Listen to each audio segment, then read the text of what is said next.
The existence of buffer zones in the UK through Public Spaces Protection Orders, which establish buffer zones around abortion clinics in England and Wales, and the Abortion Services Safe Access Zones Act, which does the same in Scotland, and finally the Abortion Services Safe Access Zones Act Northern Ireland, have between them taken a sledgehammer to every pillar of free speech ever constructed. They're designed not to curb free speech, but to eviscerate it. These laws also demolish a number of other hard-won civil liberties, including the right of freedom of expression, assembly, thought, conscience and religion.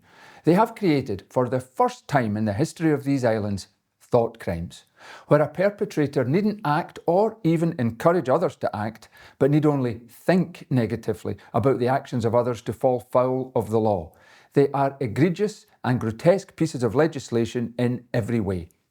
I'm Peter Kearney, and this is Viewpoint.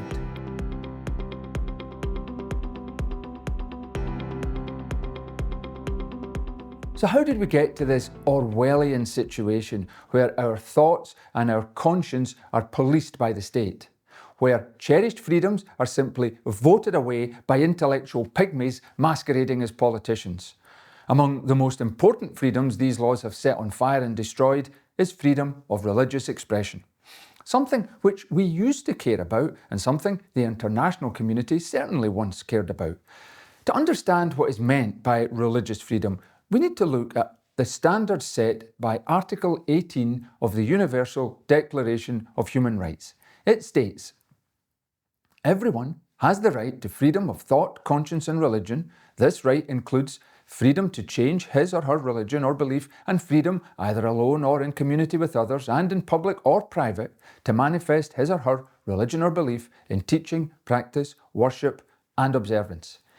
Yet across the UK, there has been a subtle move away from freedom of religious expression, as guaranteed by Article 18, towards freedom of worship. This climate has been created and expanded over 15 years and has laid the groundwork for the restrictions on religious expression inherent in our buffer zone legislation. Let me give you two examples. On the 16th of September 2010, in an address by the Queen in Edinburgh to Pope Benedict, she said, "We hold that freedom to worship is at the core of our tolerant and democratic society." That decision not to speak of freedom of religion was glaring, conspicuous and depressing.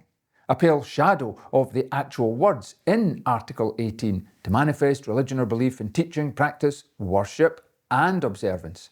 Now, there's no doubt these weren't the Queen's own words. Rather, they were those of her government. At the time, the Conservative Lib Dem coalition led by David Cameron. The Queen's words on that day were barely noticed. They certainly weren't reported on, but they marked a moment when the UK government formally and deliberately began to diminish and dilute our human rights.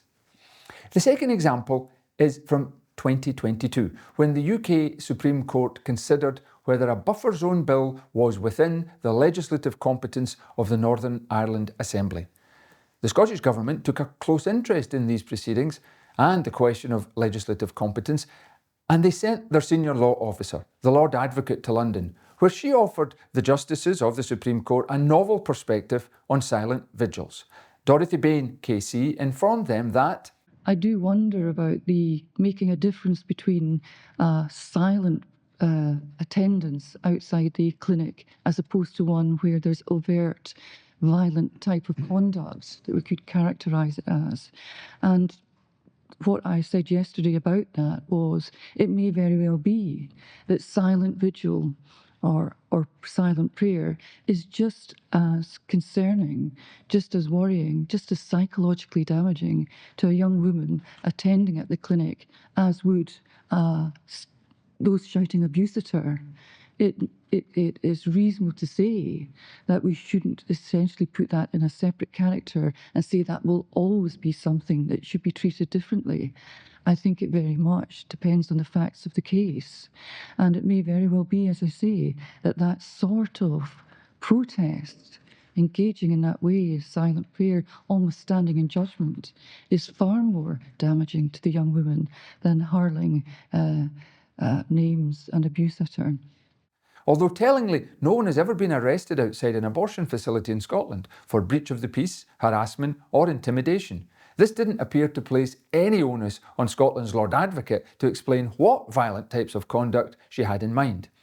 Although 12 years apart, these two moments in our legal and constitutional history marked a period of concerted action to curtail and limit religious freedom, and particularly the ability of individuals to manifest religion or belief in teaching, practice, worship and observance. And the ultimate manifestation of that, so far at least, has been our various buffer zone laws. Peaceful protest is, or once was, a cornerstone of our democracy. Silent vigils have tended to be considered benign and harmless, a near universal consensus accepting that they occupy the shallow end of the protest pool, while other tactics like verbal abuse, physical violence, and even killing your opponents usually were viewed more seriously. Not anymore. The Scottish Lord Advocate's claim that a woman about to have her child aborted could be psychologically damaged by merely seeing someone engaged in silent prayer, and her proposed course of action, namely banning, arresting, and if necessary, even incarcerating the silent supplicants, while treating them not as protesters shouting abuse, but altogether more dangerous and menacing actors, will strike most people as entirely absurd and deeply alarming. Can you imagine other scenarios where these types of legal principles might apply? Imagine a football match where the aggressive and angry fans on each side, rather than hurling abuse or even missiles at one another, just glare silently. Well, the police would be obliged to round them all up and arrest them for inflicting psychological abuse on their opponents. It's unimaginable, isn't it? More seriously, a ban on peaceful, prayerful vigils must now surely, in the interests of equity, extend to other public gatherings at other locations if they involve activities some people might find morally objectionable.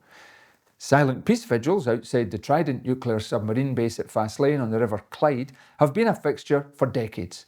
Whether they upset or alarm the staff entering or leaving the base has never been tested by a court. Neither has legislation ever been proposed to ban them. Yet such vigils do explicitly attempt to influence those who witness them. But society is content to permit them, even if some of those who witness them feel demonised or pressurised or even just inconvenienced by them. We let them happen. And we do so because Article 19 of the Universal Declaration of Human Rights, also proclaimed by the United Nations General Assembly in 1948, is explicit. Everyone has the right to freedom of opinion and expression. This right includes freedom to hold opinions without interference. It adds that everyone has the right to seek, receive and impart information and ideas through any media and regardless of frontiers. The fact that no other vigils or gatherings have been targeted or prevented is a measure of how deeply hypocritical so many politicians are, claiming to support freedom of speech while ruthlessly suppressing it for some. The irony, of course, is that there never was a public order or criminal problem around abortion clinics.